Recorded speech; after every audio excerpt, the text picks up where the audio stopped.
Aaron, I wanted to just, more for clarification's sake, I had asked earlier about what exactly is ecology, and if you would just elaborate a bit on ecology versus like environmentalism, Right. Because there is quite a difference, Right. And a significant difference. Can you tell me about that? Right. Well, environmentalism, quickly is really about advocacy and activism on behalf of the environment, with a very strict focus on the environment, and oftentimes, and especially through the past, that area of work has left out the social and the cultural components of what a community is made up of, and ecology is really the study of the ecosystem, right? The study of what, if you go to the root of the word, eco comes from the Greek oikos. And oikos is really about the home place. And so in that original word of oikos, the home place didn't just include the natural environment. It included traditional practices. It included the home place, how we bake bread, how we break bread. All of those kinds of things. How do we make baskets? How do we live together? As well as who is out living in the landscape. How do we depend on the landscape? It also focused on agriculture. So if we broaden our perspective of what ecology means, it really means that study of the home place. And the Ecology Institute we are a place-based education organization. So when we look at the word ecology, we're really thinking about the place, the whole place. And again, most of our programs are very focused on ecological concepts, focused on these ecological systems of the Northwest forest, the shrub steppe, those environments that surround our communities of the gorge, those natural environments. But as we move forward, we look for creative partnerships with those that are working in cultural history, those that are working in other realms of the community, those that are working with the agricultural community. Those are where the innovative partnerships and the best ways for us to do what we do, which is deepening a sense of relationship with the gorge, that's where ecology is something that's not contained. It's something that is more broad. So that's our working definition of it. Okay, okay. Well, that's good. So is the gorge unique? Oh, absolutely. Well, yeah, I guess let me rephrase that. How unique is the gorge compared to any other area? Right. Because we do have, immense history, but so does so many other places. We have immense beauty, but so does a lot of other places. But what really is it that sets the gorge from an ecological standpoint apart from maybe anywhere else? Yeah. Well, maybe this is a little bit of my history of having lived and visited so many islands. But the gorge to me really is like an island. In that when you are at Multnomah Falls, okay, when you are entering that Central Cascade Range coming from Portland, you are seeing a transition of the amount of water, the rainfall that comes down, increasing as you come through the Cascades and then decreasing gradually and then rapidly as you move eastward. This is a major transition zone. I suggest for you and for anybody else, go on to Google Earth and look at the imagery of this region, and you'll see it go from that green that you don't see really anywhere else in the world. So there's a uniqueness. Moving into a very dry landscape. In a very short distance. Right.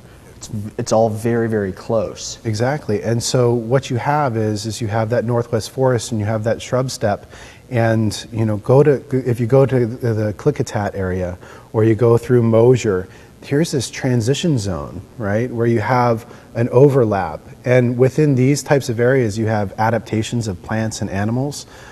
We have plant species that exist in the gorge and nowhere else in the world. They're endemic, right? They're Yeah, endemic to the gorge. I read that.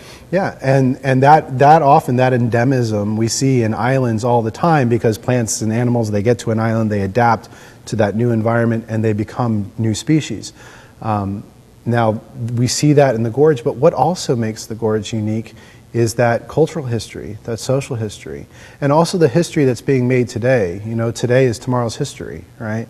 So those histories of people in the gorge, from the people that have lived here for 10,000 and more years, to the times of Lewis and Clark and the early explorers and the Oregon Trail and the building of the dams and the establishment of the orchards. All of these things, those interplay with that transition zone, that ecological transition zone, as much as they do within our daily lived experiences. So we see still today people moving into the gorge from somewhere else. We see people that are situated in the gorge that have been here for generations. So that combination of the social and the ecological. I like to take those two words and bang them together, don't hyphenate them, and call it the socio-ecological. That is something that makes this place absolutely unique. And I think it's what if you get into that, if you investigate that, you explore that, which place-based education is all about, and really when you get into ecological studies and social studies in a place-based manner, that's what it's all about, and that's what deepens relationship with the place that you live. And that's what I'm passionate about. That's what the Ecology Institute does. So with these programs that now you have in the schools, and we'll probably talk about it in the third segment about some of the funding and challenges and things like that you guys face, but how are kids understanding the importance? Obviously, you know, you've had some experience and some a lot of studying around this, and you've seen that importance. How do you translate that to the kids and get them excited and engaged in, you know, well, I've always, you know, my family's from Hood River, I grew up in Hood River, or White Salmon, or Bingen, or wherever it might be here in the gorge. It's just, it is what it is. Is that a struggle at all, or do kids really embrace this and get it? Yeah.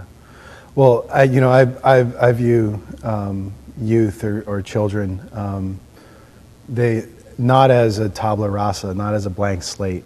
I know that they come with great intelligence and great capacity for learning, more than we can measure. And I think that experience in the landscape, experience with each other, intergenerational exchange, interviews with elders within a community, those kinds of things, you see sparks go off in the eyes of kids. I saw this just this last week with middle schoolers from the Dalles that were exploring the shrub steppe. Kids that come in that are, they kind of have that edge, like you're talking about, like, well, yeah, I live here, and they're asking me if they can pull their cell phones out, and no, sorry, that's not going to work. But as we moved through the day, they discovered, just that small group of kids, my small group of kids that I was working with. Out of 30 kids in the field, I had 4 or 5 of them. They found over 35 different species of plants and insects and birds and things, all within a 10 square meter area. And then they look up and they look at the landscape that surrounds them, and they realize that there's so much more that they didn't even get into. There's a natural and innate connection to the landscape that I think we all have if we're given the chance to be able to build that relationship. So that curiosity is there. It's just kind of tapping into it a little bit. Yeah, you just need to come out in the field with me. I think so. Yeah. Well, let's talk about that when we come back from the break, about when you take these kids out on field trips and some of the things that you guys are doing. So we'll talk about that when we come back. Stick with us. Next, the Secrets program, and Secrets is an acronym. The first S means sense of wonder, the last S is stewardship, and in between are major ecological concepts, relationships, cycles, time equals change. Those are in the in-between part.